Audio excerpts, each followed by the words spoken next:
Hello everyone and welcome back to the channel. How are you all doing today? I hope you are having a fantastic day. I am really excited for today's session and I hope you are too. Today we are diving into phrasal verbs with our fourth set. These can be a little tricky, but we'll break them down together so you can use them confidently. So grab your notebooks and let's get started. Our first phrasal verb for today is fob off. What does fob off mean?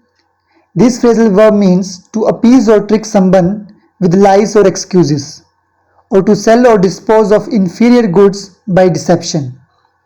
Let's look at an image to make it clearer. As you all see, this image shows someone being tricked or given something inferior. It highlights fob off. Now, let's look at some sentences to understand it better. The first sentence is, the company tried to fob off the old damaged products as new ones. This means they tried to deceive customers by selling old items as new. Here's another sentence. When I asked for a refund, the customer service agent just tried to fob me off with an apology. This explains being given an excuse instead of solution. Now the synonyms are palm off, pass off, appease by deceit and trick. Here's a simple way to remember fob off. Think of a fob like a key fob. That's fake. Someone tries to fob off and a fake fob on you. Now let's say this phrase clearly to remember this phrasal verb. Do not fob me off. Say it again with me. Do not fob me off. Yes, don't trick me. So our second phrasal verb for today is hanker after. So what does hanker after mean? This phrasal verb means to have a strong wish or craving for something, especially if you cannot or should not have it. Now, this image shows a strong desire for something. It highlights hanker after.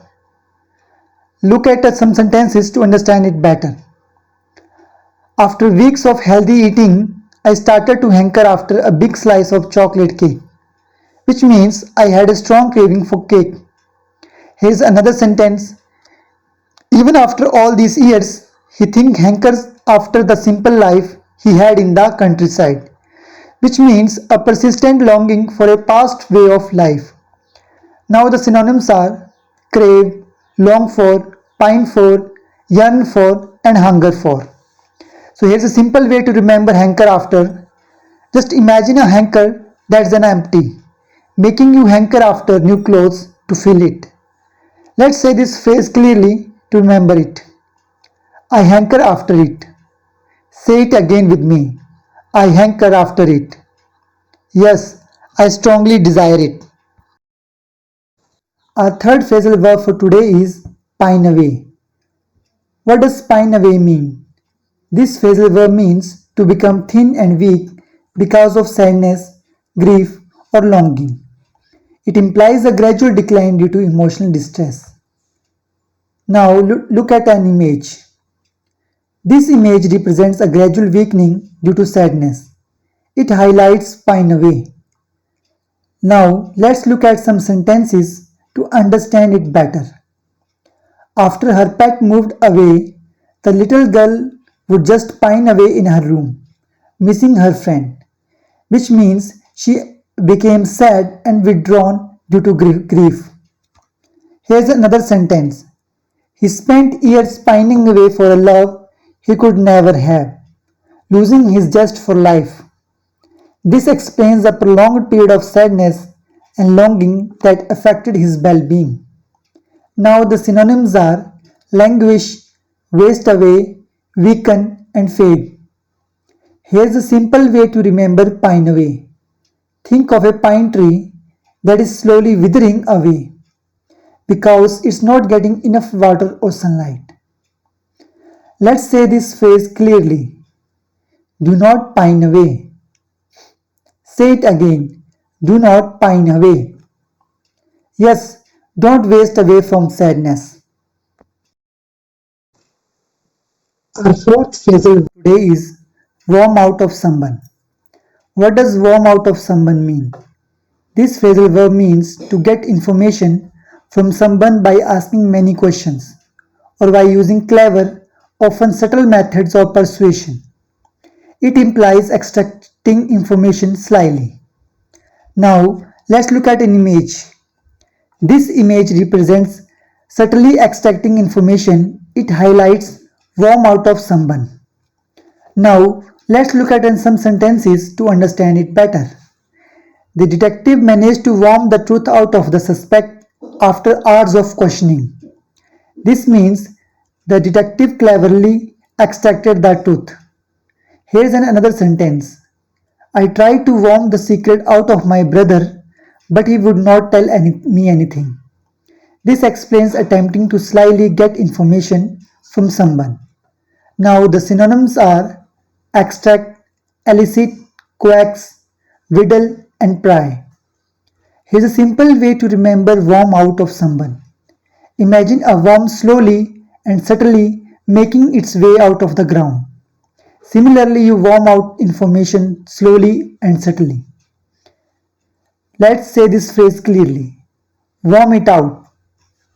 Say it again. Worm it out. Yes, get the secret. Our final phrasal verb for today is doze off. What does doze off mean? This phrasal verb means to fall asleep, especially for a short period of time, to fall into light sleep. It implies drifting into sleep unintentionally. Let's look at an example in this image. This image represents falling into light sleep. It highlights doze off. Now let's see some sentences to understand it better. The lecture was so boring that a few students started to doze off, which means they started to fall asleep lightly. Here's another sentence. I often doze off on the couch while watching TV in the evenings. This explains falling into light sleep unintentionally. The synonyms are nod off, drift off, fall asleep, and drowse. Here's a simple way to remember doze off. Think of a dozen of sheep. If you count a dozen sheep, you might doze off to sleep. Let's say this phrase with confidence. I might doze off. One more time. I might doze off. Yes, fall asleep lightly. Alright, my awesome learners. Now that we have understood all five phrasal verbs, fob off, hanker after, pine away, warm out of someone, and doze off, it's time to see them come to life in a simple story. Listen carefully, try to spot each phrasal verb. The story is the Sleepy Detective. Detective Miller was on a tough case.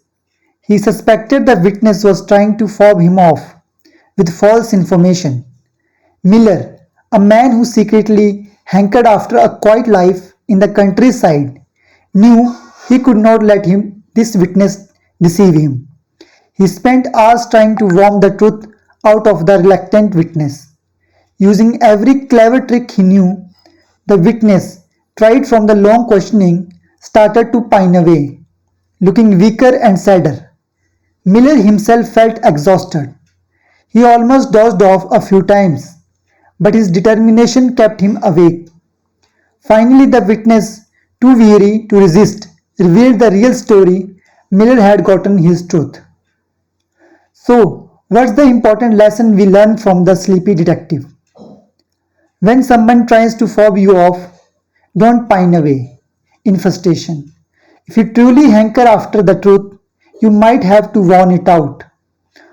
Just be careful not to doze off during the process. So here you did it. Set 4 of phrasal verb power is complete and you have mastered fob off, hanker after, pine away, warm out of someone and doze off. These verbs are essential for natural and fluent English. So keep practicing them in your daily conversations. That's where the real magic happens. Thank you for joining me, and I can't wait to see you for set 5. If you found this lesson helpful, please hit the like button, share, and subscribe so you don't miss out. Keep shining brightly. Thank you.